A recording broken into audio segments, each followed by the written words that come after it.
नफीसा शाह साहब से अगर फवाद साहब इजाजत दे तो आगाज करूंगा कि मार्च 2011 में तो आप लोगों ने पाबंदी लगा दी थी, अमन कमेटी को कलअदम तंजीम करार दे दिया था, बैंड आउटफिट करार दे दिया था। आप लोग तो क्लियर होने चाहिए इस चीज पर। देखिए, इस वक्त तो जो डिबेट चीज हो रही है, अली जैदी काश इधर बैठे होते हो, उनसे हमारा ये डिबेट चलता।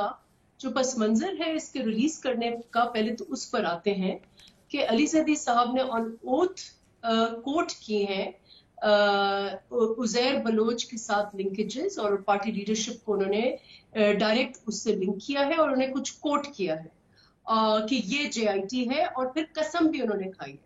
और इसके साथ साथ उन्होंने एक और बात की बिलावल भुट्टो जरदारी के लिए कि वो टैक्स दे रहे हैं 4 लाख। अब या तो उनको पढ़ने नहीं आता, या उनके पास कोई ऐसे डॉक्यूमेंट्स हैं सीक्रेट, क्लासिफाइड, हाईली क्लासिफाइड, जिसका हमें नहीं पता। जो चीज इस वक्त सिंध गवर्नमेंट ने अपने वेब पर डाली है, आपने कोट किया कि उस पे हर ऑफिशियल, हर इदारे के उसके ऊपर दस्तखत है, वो एक फैक्चुअल डेटा डॉक्यूमेंट आपके पास है। अली जैदी साहब क्या उन्होंने कोट किया है?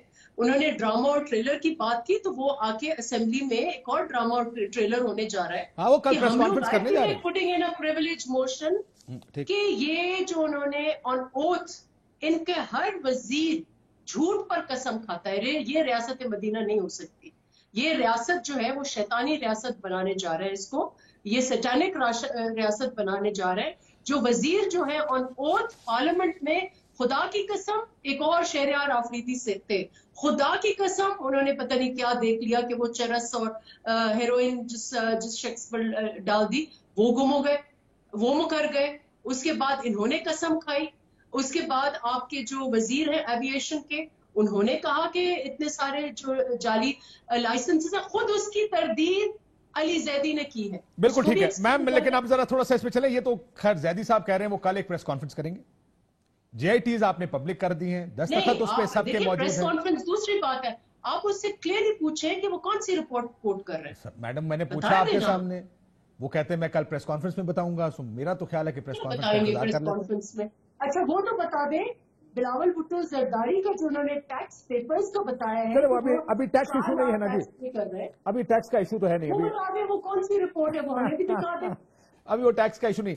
आपने 15 मार्च 2011 में देखें, ये गलत बयानी जो है, देखें मेरी बात सुने, ये ऐसे इसको नहीं जाने देंगे हम लोग। देखें आपका राइट है जी, आप बिल्कुल बेशक ना जाने दें, लेकिन अभी तो इशू पे आ जाते ना दोबारा।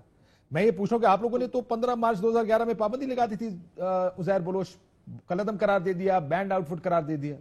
सो you have nothing to hide. आप कहें जी हमने तो कर दिया था, हमारे पे क्या इल्जाम लगाते हैं? बिल्कुल आप सही कह रहे थे। देखिए, पीपल्स पार्टी के ही दौर में ऑपरेशंस हुई हैं, और अगर आपने जेआईटी पढ़ी हो तो कितने लोग उन्होंने पीपल्स पार्टी के मारे, पीपल्स पार्टी के काउंसलर्स, पीपल्स पार्टी के कारकुन, they in the list of victims.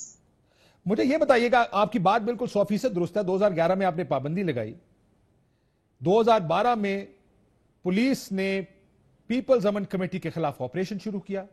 यह रिपोर्ट कहती है कि भारी पुलिस का जानी नुकसान हुआ, चील चौक से आगे नहीं बढ़ सकी।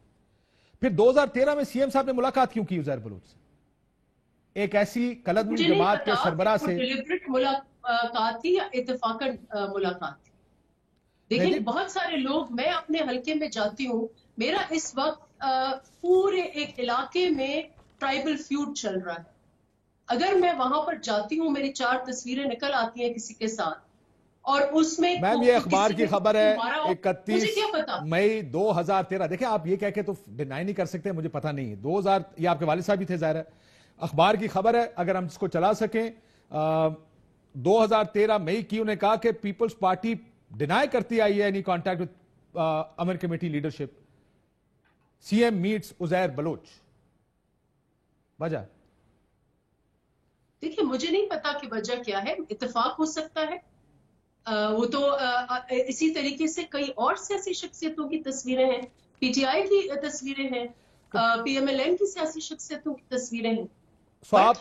आपको ये पता नहीं था कि जो कदम हुआ है अमन कमेटी के ऊपर आप लोगों को ये उज़ैर बलोच 2013 में के ऊपर पता नहीं था जब ये facts हैं, वो पीपल्स पार्टी ने उसको अनवेल मुझे एक बात का सवाल का जवाब देते हैं 2013 में फर्ज करें अगर आप किसी फंक्शन पे जाते वहां पे उसामा बिन लादेन होता, एमन अल जवाहिरी होता, मुल्ला उमर होता, जिनको याद बैतुल्ला महसूद, हकीमुल्ला महसूद, जिनके बारे में आपकी इतनी स्ट्रांग पोजीशन है दहशतगर्द हैं, तो आप कहते हैं यार आगे मुलाकात कर ली कोई बात नहीं। देखिए इस वक्त हो सकता है उस वक्त ये सारे फैक्ट्स ना हो 2011 में आप उनको आप खुद मान रही हैं कि आप उसको कलअदम करार दे चुके थे, दहशतगर्द तंजीम करार दे चुके थे, फिर कैसे पता नहीं था आप लोगों को? 2012 में आप उसके खिलाफ ऑपरेशन कर नहीं चुके थे। बताओ, देखिए that you have to ask them, वो आपको बेहतर तरीके से बता सकेंगे कि क्या वजूहात थी। I don't think it was deliberate, I think इत्तेफाक है, और अगर वो चीज होती तो आज जेआईटी में ये चीज कोर्ट होती। जेआईटी तो एक इंडिपेंडेंट बॉडी है, तो आप डिनाई नहीं कर सकते। नहीं आपकी बात क्यों ठीक नहीं है, ये चीज कोर्ट मैं में? तो सिर्फ और उस फोटोग्राफ का लिंक क्या है? क्या उसमें कोई अपीजमेंट है? क्या उसमें उनको कंडोन किया गया है? क्या उनके ऊपर एफआईआर नहीं हुए? क्या जेआईटीज नहीं होते? वो बताए ना, रिजल्ट क्या निकला? चले फिर मैं आपको एक क्या और चीज सुनाता हूँ। शाहजेब खानजादा साहब ने एक बड़ा अच्छा प्रोग्राम किया था कुछ साल पहले, सुन लीजिएगा। इमरान खान की तरह उसामा बिन लादेन उठ बैठकर कॉन्शियसली शहीद कहते हैं। अच्छा आप करें तो अनकॉन्शियसली है, वो करे तो कॉन्शियसली है, दैट्स द अदर आर्गुमेंट। चले मुझे एक और बात बताएं कि वो एक क्रिमिनल है, वो एक टेररिस्ट है और उसको सजा होनी चाहिए। मुझे एक बात बताएं 3 जेआईटीज आपको अदालत ने बुला के पूछा, अली जैदी साहब कोर्ट में गए कि इनको पब्लिक किया जाए, सिंध हुकूमत से मौकफ लिया गया, आपने इनकार कर दिया, इनको पब्लिक नहीं करना, क्यों? देखिए उसको आप अगर आपने प्रेस कॉन्फ्रेंस सुनी हो मुर्तजा बलोच की, मुर्तजा वहाब की, और उसके साथ सईद गनी भी थे, तो उन्होंने ये कहा कि इसको we have to take it very cautiously, क्योंकि जेआईटी, मैं फिर भी रिकॉर्ड पर कहती हूँ कि जेआईटी हतमी नहीं है, it has to go through the scrutiny of law. और एक चीज आप उस वक्त कर ले, और उस पर अभी भी सीक्रेट लिखा हुआ है, लेकिन क्योंकि इन्होंने गलत बयानी की, ये जो एक्शन हुआ है पोस्टिंग दिस, ये एक्स्ट्राऑर्डिनरी एक्शन है। सो 4 साल तक आप लोगों ने जेआईटी इसलिए हुकूमत के जो वजीर हैं वो इतने गैर जिम्मेदार हैं कि फ्लोर ऑफ द असेंबली पर झूठ बोलते हैं। लेकिन मैं एक बात सुन रहा हूं, की रिपोर्ट आई उस वक्त तो आपने नहीं कहा कि ये सीक्रेट डॉक्यूमेंट है, इसके ऊपर बहस नहीं होनी चाहिए, it has to go through the eye, वो भी लॉ की स्क्रूटनी से नहीं गुजरा है, उसको भी आप इस्तेमाल करते हैं। तो ये आपकी मर्जी के मुताबिक तो नहीं चल सकता कि जी क्योंकि ये हमें काबिल कबूल है, इससे हमें पॉलिटिकली फायदा होता है, इसको तो हम इस्तेमाल कर लेंगे, इसके ऊपर हम बयानबाजी करेंगे। बात नहीं है, देखिए पॉलिटिकल की बात, जिम्मेदार शख्स है, उसने कसम खाई है। आप हाशनिस तो देखें इस इवेंट की। मुझे आप अपने फैसलों का बताएं ना जी, उसने तो गलत कर दिया, उसने तो कल फैसला, उसको कल सब कुछ एक्सप्लेन करना पड़ेगा। मैं सिर्फ आपसे पूछ रहा हूं कि जब आप 4 साल से, आपको कोर्ट ने ऑर्डर किया कि आप इसको पब्लिक करें, आपने नहीं किया, उन्होंने आपको कंटेम्प्ट नोटिस इशू किया कि आप नहीं कर रहे, क्यों छुपाना चाह रहे थे अगर आपका नाम ही नहीं है इसमें? वो आपको सिंध की लॉ एनफोर्समेंट एजेंसीज बताएंगे, क्योंकि ये बहुत सेंसिटिव। मुझे बल्दिया का मामला बताएं, उस पे ऊपर क्यों नहीं डिस्कस कर रहे हैं जो उनके साथ हुकूमत में बैठे हुए लोग। मैं इसके ऊपर इसके बाद आता हूं। मैं फवाद साहब से उनकी जड़ें है ना, उनकी जड़ें, उनसे ताने बाने मिलते हैं ना, वो उनके साथ बैठे हुए, उनसे पूछे ना। फवाद साहब, दरअसल मसला यह है कि सिंध किस तरह काम करता रहा है ये हम सब जानते हैं।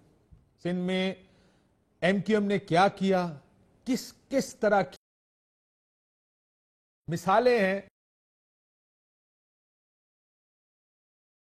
दिया गया क्यों? क्योंकि 25 करोड़ नहीं मिल रहे and they got away with it. ये याद रखना, वो बच गए थे।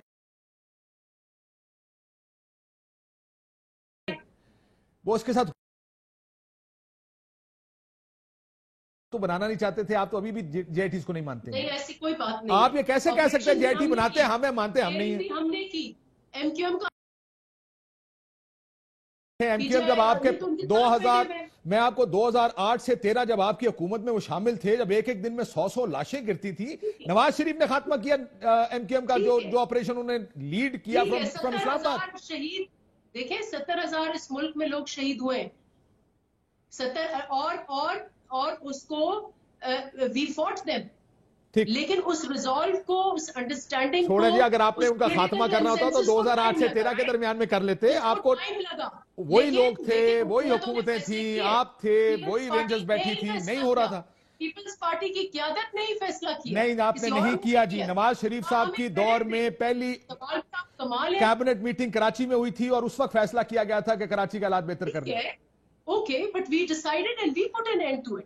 اچھا فواد صاحب, فواد میں ذرا let me talk to Fawad Chaudhry صاحب. فواد صاحب میں بھی آپ کو دکھاتا ہوں, یہ جو ڈینائی کریں کہ ہمارا کوئی تعلق نہیں ہے, اگر آپ اجازت دیں کچھ 1 منٹ کا شاہزیب کا کلپ ہے, انٹرویو ہے عزیر بلوچ صاحب کے ساتھ, ذرا یہ سن لیں پھر مجھے بتائیں کہ یہ ہم کس طرح پالیٹکس کرتے ہیں. کہ اس وقت ہمارے ساتھ وہ بہت اچھا تھا, ذوالفقار مرزا نے کہا ہمارے بچے ہیں, ان کو آپ نے لائسنسز دیے, ان کے ایم این ایز کو آپ جو یہ نامینیٹ کرتے تھے اس کو پیپلز پارٹی ٹکٹ دیتی تھی. یہ ڈینائبل فیکٹس نہیں ہے, ذرا سن لیجئے گا اس کو.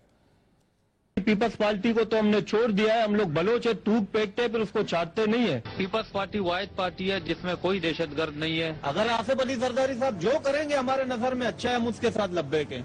یہ کیسی بات ہوئی؟ جو یہ ہمارے چیئرمین ہیں. یہ پیپلز پارٹی کا گھر کہلاتا ہے. یہ پیپلز پارٹی والے پیپلز پارٹی میں ظلم کرتے ہیں. ہم سمجھتے ہیں کہ زرداری قاتل ہے, رحمان ملک قاتل ہے. زرداری صاحب ہمارے چیئرمین ہیں, ہمارے رائے ان کے لیے اچھے ہیں اور ہمارے بڑے بھی ہیں, اور جس طریقے سے ہمارے لیے حکم کریں گے ہم اس طریقے سے ان کے. اچھا جو زرداری صاحب کہیں گے آپ وہی کریں گے؟ بالکل, زرداری کے ہر بات پہ ہم لبیک ہیں. ہم تو اس کے بھائی ہیں, ہم تو جانثار زرداری صاحب کے ہیں, پیپلز پارٹی کے ہیں, ہم جانثار ہیں. ہم نے پیپلز پارٹی کے لیے ہمیشہ قربانیاں دی ہے. شاہجہان بلوچ, ثانیہ, محمد جاوید, ان کا تعلق پیپلز پارٹی کے لوگ ہیں آپ کے ہیں؟ بس یہ بتا دیں. آپ پیپلز پارٹی کا سمجھو, میرا سمجھو, لیاری کا سمجھو, کس کی بھی ہے, مگر لیاری کے مفاد کے ہیں.